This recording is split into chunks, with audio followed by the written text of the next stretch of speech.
सोपुर के इलाके में एक बुजुर्ग खातून को उसके बेटे ने मुबैना तौर पर कत्ल कर दिया, जबकि पुलिस ने मुलजिम को गिरफ्तार कर लिया है। यह वाकया सोपुर के डांगरपुरा इलाके में पेश आया, जिसमें कल देर रात एक खातून को उसके बेटे ने मुबैना तौर पर फांसी पर लटका दिया। ऐसे लर्जाखेज वाकये की खबर पर इलाके में जहां हर तरफ से मजम्मत की गई, वहीं बड़ी तादाद में लोग सोगवार खानदान से ताजियत के लिए पहुंचे। मुलजिम के अहले खाना और लोगों का कहना था कि वो कई सालों से मंशियात का इस्तेमाल कर रहा था और इलाके का हर शख्स उससे दूरी बनाकर रखता था, क्योंकि वो लोगों के साथ बहुत बदतमीजी करता था। इसके भाई मुश्ताक अहमद ने बताया कि घर वालों ने इसे नशे की लत से निकालने की पूरी कोशिश की और इसे मंशियात की लत के मरकज में दाखिल कराया गया, लेकिन कुछ फायदा नहीं हुआ। इसने कहा कि वो अपने हिस्से की आबाई जमीन मांग रहा था जो उसे दी गई थी, लेकिन इसने सारी जमीन मंशियात के इवज बेच दी। इलाके के लोगों का मुतालबा है कि मुलजिमीन को सख्त से सख्त सजा दी जाए ताकि माशरे से इन घिनौने जराइम का खात्मा हो सके। SDH सोपुर में पोस्टमार्टम किया गया, बाद में लाश को लवाहिकीन के हवाले किया गया।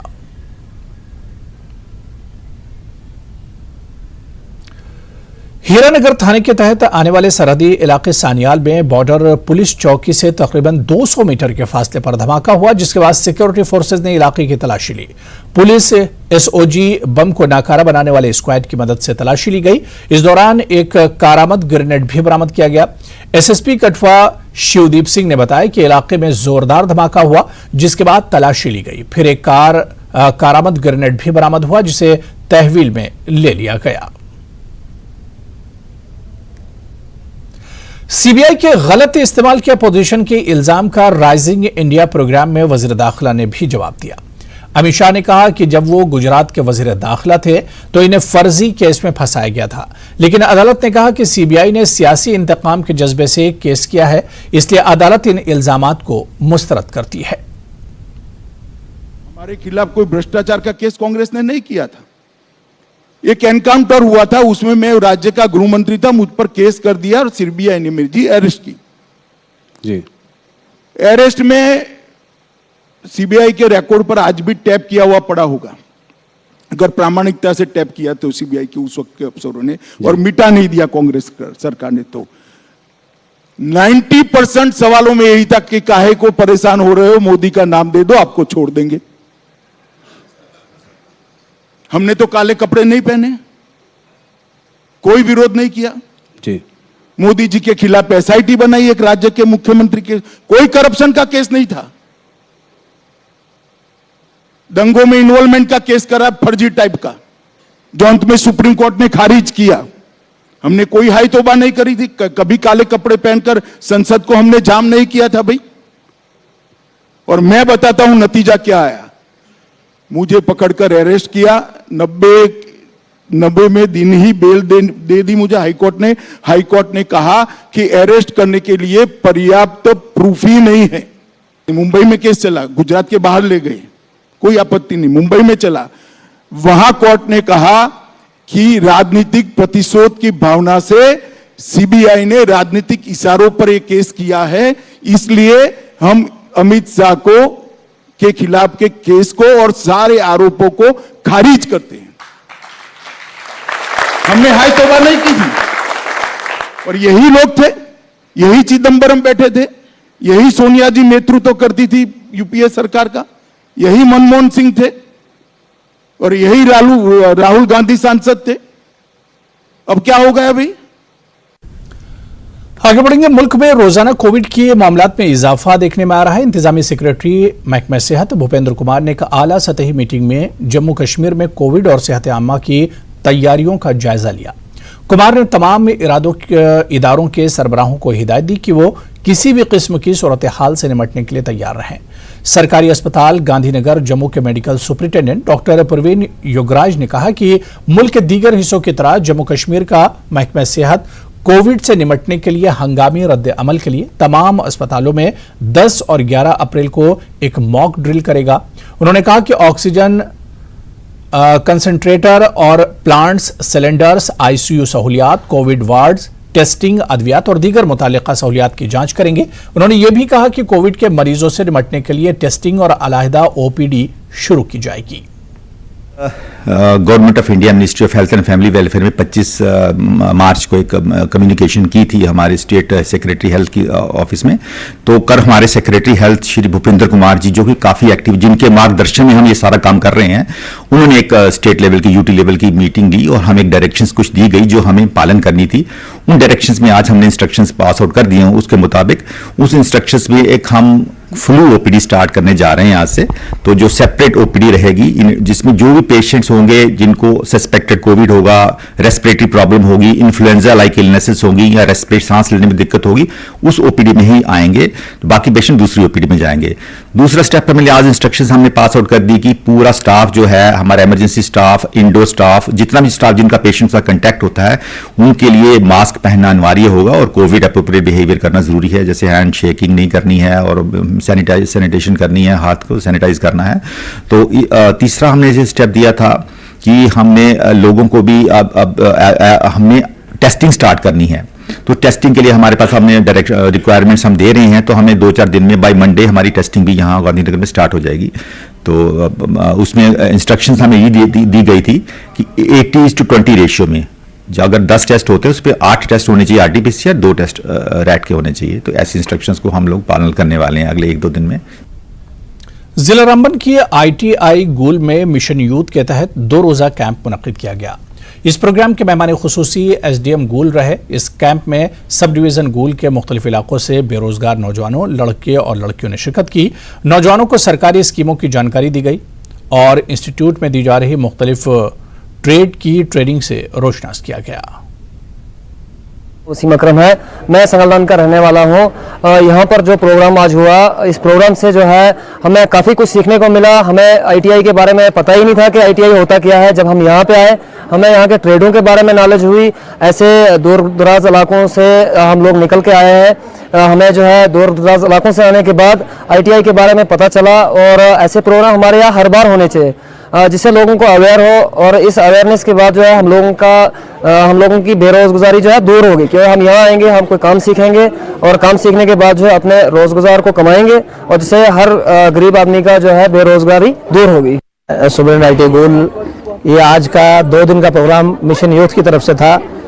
DC साहब रामबन की हदायत पे ये प्रोग्राम मुनक्किद किया गया, जिसमें महकमा तरक्की हुनर यानी स्किल डेवलपमेंट की तरफ से जो स्कीमें हमारी चल रही हैं, उसके तहत जो हमारे मिशन यूथ के बच्चे रजिस्टर्ड हैं गोल सब डिवीजन के 3 ब्लॉक, जिसमें गोल ब्लॉक, दाड़म और ब्लॉक संगलदान के बच्चे जो उन्होंने शिरकत की, जो उनका मकसद ये था कि जो हमारी स्कीमें चल रही हैं स्किल डेवलपमेंट की, जो हमारे यहाँ ट्रेड्स चल रहे हैं, उनके मुतालिक इनको जानकारी फराहम करना और इनको 2 दिन की ट्रेनिंग देना, ताकि बच्चे आगे चल के जो है अपनी रोजी रोटी के लिए, अपने रोजगार के लिए अपने पाँव पे खड़ा हो सकें, बल्कि खुद ही नहीं यानी अपने बाकी साथियों को भी रोजगार की तरफ लेके आए। जो हम यहाँ हमारे 8 ट्रेड चल रहे हैं, जिसमें computer operator and programming assistant है, डाटा एंट्री ऑपरेटर है, इस तरह हमारा इलेक्ट्रिकल है, इस तरह हमारी ऑटोमोबाइल की 2 ट्रेड्स चल रही हैं, mechanic auto electrical and electronics है और डीजल मैकेनिक है। तो ये ट्रेनिंग मिशन यूथ को ट्रेनिंग हासिल करने के बाद जो है वो अपना रोजगार जो है वो खुद पैदा कर रहे हैं और अपने बाकी साथियों को भी अपने पाँव पे खड़ा होने की जो है वो तरकीब। फायर एंड इमरजेंसी सर्विस के उम्मीदवारों की भूख हड़ताल 9 दिन से जारी है। जम्मू के महाराजा हरि सिंह पार्क के बाहर फायर इमरजेंसी सर्विस के उम्मीदवारों ने आज एक बार फिर अपने मुतालबात को लेकर तिरंगा लेकर एहतजाज किया। एहतजाजियों ने इल्जाम लगाया कि 2013 से शुरू हुई भर्तियों में कई बार धांधलियां हुई हैं और हाल ही में जारी की गई सिलेक्शन लिस्ट में भी गड़बड़ है। इस मामले पर दिसंबर में लेफ्टिनेंट गवर्नर मनोज सिन्हा ने एक जांच कमेटी तश्कील दी थी। कमेटी की रिपोर्ट अभी तक नहीं आई है। एहतजाजियों ने कमेटी की रिपोर्ट जल्द अज जल्द जारी करने और धांधली साबित होने पर सिलेक्शन लिस्ट को जारी करके दोबारा भर्ती का अमल शुरू करने का मुतालबा किया। पिछले 9 दिनों से लगातार भूख हड़ताल पर बैठे फायर एंड इमरजेंसी सर्विसेज के उम्मीदवार आज लगातार प्रदर्शन कर रहे हैं। जहां पूरा देश रामनवमी का पावन त्योहार मना रहा है, वहां लगातार Jammu Kashmir fire and emergency services के जो उम्मीदवार हैं वो इंसाफ के लिए गुहार लगा रहे हैं। और आज 9वां दिन हो चुका है लगातार हंगर स्ट्राइक है और आज आम आदमी पार्टी के भी कुछ युवा कार्यकर्ता यहाँ पर इनके साथ मिलकर यहाँ पर प्रदर्शन कर रहे हैं। आपको बता दें कि दिसंबर माह में RK गोयल की अध्यक्षता में एक कमेटी का गठन जो है वो किया गया था, जो कि फायर एंड रिक्रूटमेंट सर्विसेज में जो स्कैम को लेकर एक जो कमेटी है वो बनाई गई थी और उन्होंने मांग की थी कि उस पर जो है इंक्वायरी होनी चाहिए और इस पर इंक्वायरी भी हो रही है। और पिछले 4 महीने से लगातार ये एस्पायरेंट्स जो है वो उम्मीद लगाकर बैठे हैं कि इनको जो है इंसाफ मिलेगा। कहना चाहेंगे 9 दिन लगातार हो चुके हैं और आज हंगर स्ट्राइक पर बैठे हुए 9 दिन आपको हो चुके हैं। देश रामनवमी का त्योहार मना रहा है और आप लोग यहाँ बैठे। बिल्कुल सर, मेरा नाम है निसार अहमद। हम सारे एस्पिरेंट जम्मू कश्मीर से यहाँ पे आए हैं। 9वां दिन हमें यहाँ पे चल रहा है हंगर स्ट्राइक पे। हमारी जेन्युइन डिमांड यही रहेगी एलजी साहब से, अगर एलजी साहब ने इस पे कमेटी कान चुट किया 12 दिसंबर 2022 में, उसका जो टाइम पीरियड दिया गया वो दिया गया 12 जनवरी तक। अनफॉर्चुनेटली ये कहना पड़ता है 4था महीना चल रहा है लेकिन कमेटी टस से मस नहीं हो रही है। साफ साफ जाहिर है कि इसमें धांधली है, वो भी बड़े पैमाने की। कमेटी भी डर रही है रिपोर्ट देने में, क्योंकि किसी बड़े ब्यूरोक्रेट का हाथ है, किसी बड़े मगरमच्छ का हाथ है कमेटी पे, तभी कमेटी डर रही है रिपोर्ट देने में। खतरनाक बात है। थोड़े दिन पहले एलजी साहब ने मंच पर खड़े होकर एक बहुत बड़ी बात की है कि किसी भी रिक्रूटमेंट प्रोसेस में जरा सी भी धांधली पाई जाएगी तो खत्म कर दिया जाएगा, उसको जस्टिस होगा। क्या आपको ये धांधलियां क्या है? ये मेटाडोर या बस नहीं, ट्रेन जितनी लंबी धांधली है, डब्बे के पीछे डब्बा, डब्बे के पीछे डब्बा, इतनी बड़ी धांधलियां। और ये क्या सबूत मांगते हैं बच्चों से? क्या चाहिए अब इनको और क्या चाहिए? 2013 का प्रोसेस आज तक कंप्लीट नहीं हुआ, धांधलियों की लिस्ट लगी हुई है, बच्चों के नाम लेके बता रहे हैं किसके कितने नंबर थे, बाद में कितने हुए। कमेटी ने 1 महीने में रिपोर्ट पेश कर दिया, 4था महीना हो गया। और ये क्या सबूत चाहते हैं? क्या सबूत चाहते हैं? और जम्मू कश्मीर के सवा सोसाइटी से राजनीतिक दलों से मेरी ये अपील है कि नौजवानों के साथ खड़े होइए और इनको इंसाफ दिलाना ही राजनीति का भी मात्र एक लक्ष्य होना चाहिए। बिल्कुल साफ तौर पर पिछले कई दिनों से प्रदर्शन कर रहे लोग आज एक बार फिर से सड़कों पर है और मांग वही है कि जो 3 सदस्यता कमेटी बनाई गई थी सरकार द्वारा वो जल्द से जल्द इनके लिए इंसाफ करे और रिपोर्ट सबमिट करे, और जो अगर इसमें स्कैम पाया जाता है तो जो भी दोषी है उसको यहाँ पर सलाखों के पीछे भेजा जाए और उनके साथ जो इंसाफ है वो किया जाए। वीडियो जर्नलिस्ट नारायण दत्त के साथ मैं रजत वोरा, नेटवर्क 18 जम्मू। चलिए यहां पर रुकेंगे फिलहाल छोटे से ब्रेक के लिए। ज़ंस्कार लद्दाख के रंतकुशा गांव के लोगों ने इंतजामिया से मांग की है कि वो आवारा कुत्तों की बढ़ती तादाद के मसले का कोई हल तलाश करें। इनका कहना है कि लद्दाख में कुत्तों के हमलों के वाकयात में लगातार इजाफा हो रहा है। इलाके में हाल ही में कुत्तों के हमले में एक खातून की मौत हो गई थी। गांव से एनिमल हस्बेंड्री महकमे ने रेबीज वैक्सीनेशन मुहिम शुरू कर दी है। लोगों का ताहम कहना है कि यह मसले का मुस्तकिल हल नहीं है। vaccination tim di situ tu dengan ji kita la vaksin je ki tawani si banda dengan jitu san di tu kan dengan ji zoom de dengan ji tong la sale ta de ini ada nya punga ji yang tang la sula dengan ji yang cara jalan itu yang masa sama tu tak ni jalan hal itu ni sama rara na la sate si yang miji porna su sama tanto chachane rang nang ba funjane ini juga kila yang cha kitu kita rang so sanam yang sateno punya yang zon dari deja kola ngada zola mama punya jiula punya itu langsung masker not neza।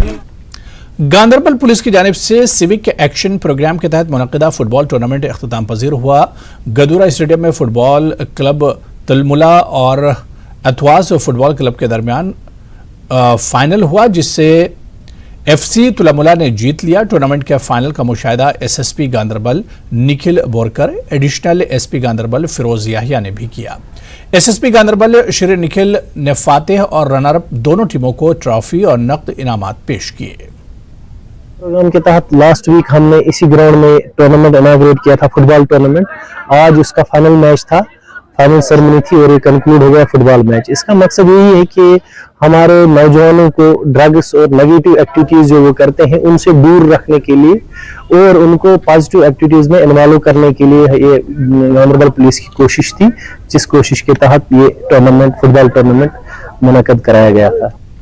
जिले कुलगाम के मुख्तलिफ मकामात पर नस्ब की जा रही street lights पर काफी सवालात खड़े किए जा रहे हैं, क्योंकि माजी में नस्ब की गई स्ट्रीट लाइट्स जल्द खराब होने की वजह से न सिर्फ खजाना आमिरा से मुबैना तौर पर गलत तरीके से रुकूमात निकाली गई, बल्कि अवामी सतह पर भी इस हवाले से काफी गम और गुस्सा देखने को मिला।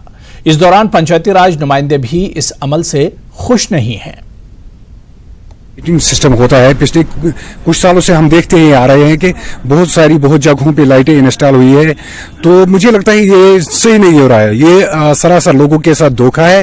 ये गवर्नमेंट का जो पैसा आता है बिल्कुल नुकसान हो रहा है। इससे कोई फायदा नहीं हो रहा है। मैंने खुद देखा है कि जिस लाइट पे कंपनी 5 साल की वारंटी दे रही है, 1 साल के बाद ही वो बिल्कुल खराब हो जाती है।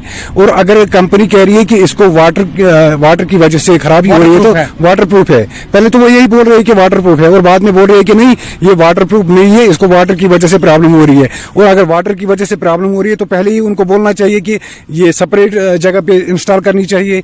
ऐसा कुछ नहीं बोलती है। तो मेरे ख्याल से ये लोगों के साथ धोखा है, और खासकर पीआरआई के साथ भी धोखा है। हर कोई पीआरआई या डीडीसी हो या बीडीसी हो या डिप्टी कमिश्नर हो, कंसर्न एडमिनिस्ट्रेशन उसके लिए पैसे रखती है ताकि ये स्ट्रेट लाइन सेट हो जाए, ये लोगों को थोड़ी रोशनी दे दे। लेकिन इसमें एक बड़ी प्रॉब्लम हो जाती है, 6 महीने के बाद खराब हो जाती है, 2 महीने के बाद खराब हो जाती है, 1 साल के बाद खराब हो जाती है। देखिए, जहाँ जहाँ पे हमारी लाइट्स ख़राब हुई है वहाँ पे ज़रूरी है कि हमें नई लाइट इंस्टॉल करनी है। और जो वहाँ पे लाइटें आप बोल रहे हैं कि ऑलरेडी कोई लाइट लगी है, वो वही लाइट होगी जिसकी वारंटी ख़त्म हो गई होगी, जिसको हम फिर से अपने स्टोर में वापस करेंगे। उसके लिए हमने ऑलरेडी हिदायत दी है जो हमारे इलेक्ट्रिशियन हैं कि जहाँ जहाँ पे भी कोई भी डिफंग लाइट हुई है उसको लाके उसको रिपेयर करें। अगर रिपेयर नहीं होती है तो उसको वापस जमा करें। रामनवमी के मौके पर जम्मू में राष्ट्रीय बजरंग दल के कारकुनों की तरफ से बाइक रैली निकाली गई। राष्ट्रीय बजरंग दल जम्मू कश्मीर के सरबराह राकेश बजरंगी ने न्यूज 18 से बात करते हुए कहा कि यह रैली जम्मू कश्मीर में मंशियात को खत्म करने हुकूमत की कोशिशों का एक हिस्सा है। रामनवमी के दिन एक भव्य कार्यक्रम जो है वो किया जा रहा है और एक मोटरसाइकिल रैली जो है वो यहाँ पर निकाली जा रही है। आप देख सकते हैं भगवा झंडा पहने हुए। तो यह है कि आज ये जो हमारा पर्व है, ये हमारा एक बहुत बड़ा पर्व है रामनवमी। और नववर्ष भी अभी पिछले कुछ दिनों से हमारा जो 2080 जो है विक्रम संवत है वो आया है, तो उसका भी हम वेलकम कर रहे हैं और उस पर्व को भी मना रहे हैं। तो एक बहुत बड़ा संदेश भी हम युवाओं को देना चाहते हैं कि अपने देश धर्म के लिए जो है हमेशा लड़ाई लड़े, ना कि जो युवा जो है वो नशे की ओर ज्यादा बढ़ रहे हैं, उनको नशे से भी मुक्त करवाना, नशे से दूर करना, यह भी हमारा आज एक संदेश रहेगा। इस रैली को इसीलिए युवाओं ने बढ़ चढ़कर जो है इसका आयोजन किया है कि हम बाकी युवाओं को भी संदेश दे सके जो नशे की गिरफ्त में हैं और वो अपने माँ बाप के सपने तोड़ रहे हैं। आपने सुना कि जो रैली है वो यहाँ पर निकाली जा रही है और मोटरसाइकिल रैली निकालकर यही मकसद है कि सभी जो लोग हैं वो नशे से दूर रहे। और खास तौर पर रामनवमी का आज पावन दिन है, जिस दिन राम जी का जन्म जो है वो हुआ था, और इसीलिए आज सभी आप देख सकते हैं कि भव्य रैली यहाँ पर निकाली जा रही है। सभी जो यहाँ पर युवा हैं वो यहाँ पर जो भगवा झंडे हैं जो वो लिए हुए यहाँ पर हैं, और आप देख सकते हैं साफ तौर पर एक जोश जो है वो इनमें भरा हुआ है और साफ तौर पर यही संदेश जो है देने की कोशिश की जा रही है सभी लोग। हर हिंदू के लिए एक ऐसा दिन है जो राम का जन्म हुआ है और हर हिंदू को घर से बाहर निकल के जय श्री राम के नारे जरूर लगाने चाहिए। जय श्री राम भव्य रैली है हर संगठन के लिए, हर हिंदू के लिए आगे बढ़ के आना चाहिए अपने समाज के लिए।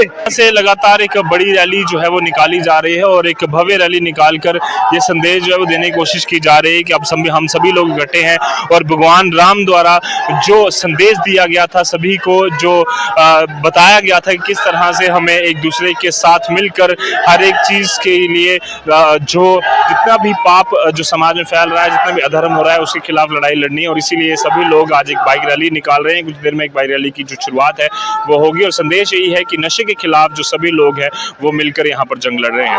वीडियो जर्नलिस्ट नारायण दत्त के साथ रजत वोरा, नेटवर्क की टीम, जम्मू। न्यूज 18 नेटवर्क पर हम राइजिंग इंडिया के तीसरे एडिशन की अनाउंसमेंट करने के लिए बेहद उत्साहित हैं। राइजिंग इंडिया एक ऐसा मंच है जहां हम भारत की सफलता और विकास की कहानी को सेलिब्रेट करने के लिए कुछ सबसे बड़ी और सबसे प्रभावशाली हस्तियों को एक साथ लाते हैं। इस साल की थीम होगी रियल हीरोज, जहां हम कुछ असाधारण लोगों की कहानियों के साथ साथ उनकी असामान्य उपलब्धियों की भी बात करेंगे। इन लोगों ने हमारे देश में एक सकारात्मक बदलाव लाने में भरपूर मदद की है। इनमें शामिल होंगे जलवायु आपातकाल से लड़ने वाले लोगों से लेकर भारत की कुछ सबसे पुरानी कला, विरासत और संस्कृति को पुनर्जीवित करने में मदद करने वाले लोग। देश भर से न्यूज 18 नेटवर्क के पत्रकारों के पूल ने हमारे बीच इन नायकों की पहचान करने में हमारी मदद की है और अगले कुछ हफ्तों में हम इन खास लोगों और इनकी कहानियों को आपके सामने लेकर आएंगे। आज हम आपके लिए तमिलनाडु के एक किसान पीएम मुरुगेसन की एक प्रेरक कहानी लेकर आए हैं, जो अपनी नवीन तकनीक के माध्यम से केले के कचरे को रस्सियों और पर्यावरण के अनुकूल उत्पादों में बदल रहे हैं। हम सब अपनी परिस्थितियों से प्रभावित होते हैं और ज्यादातर इसी कश्मकश में अपनी जिंदगी निकाल देते हैं। मदुरई के मेलक्कल गांव के पीएम मुरुगेसन ने इन्हीं परिस्थितियों को तोड़ा और विजेता के रूप में उभरे। फिर मुरुगेसन ने ध्यान दिया कि उनके पिता केले के पेड़ से केवल फल का इस्तेमाल कर पा रहे हैं। விவசாயம் பார்த்துக்கிட்டு இருக்கும்போது விவசாயத்தை நஷ்டம் வந்துக்கிட்டே இருக்குது. காரணம் என்னென்னா விலைவாசி கிடைக்க மாட்டேங்குது, கிளைமேட்டில் சரியாக மகசூல் வராமல் போயிடுது, அல்லது தண்ணிலாம் போயிடுது, நோய் அடிச்சிருது. இந்த மாதிரி பல காரணங்களால் நாங்கள் விவசாயம் தொடர்ந்து பண்ணுறது நஷ்டத்தில் இருந்துச்சு. वहां से उन्होंने सोचना शुरू किया और एक के बाद एक अद्भुत योजनाएं उनके दिमाग में आने लगी। शुरुआत में उन्होंने रस्सी बनाना शुरू किया।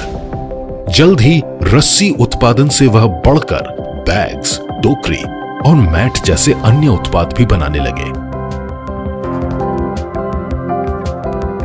आज मुरुगेसन द्वारा बनाए गए उत्पाद यूएस, यूके और बाकी कई और देशों में भेजे जाते हैं। मुरुगेसन जैसे लोग हमें यह सीख देते हैं कि जहां चाह है वहां राह है।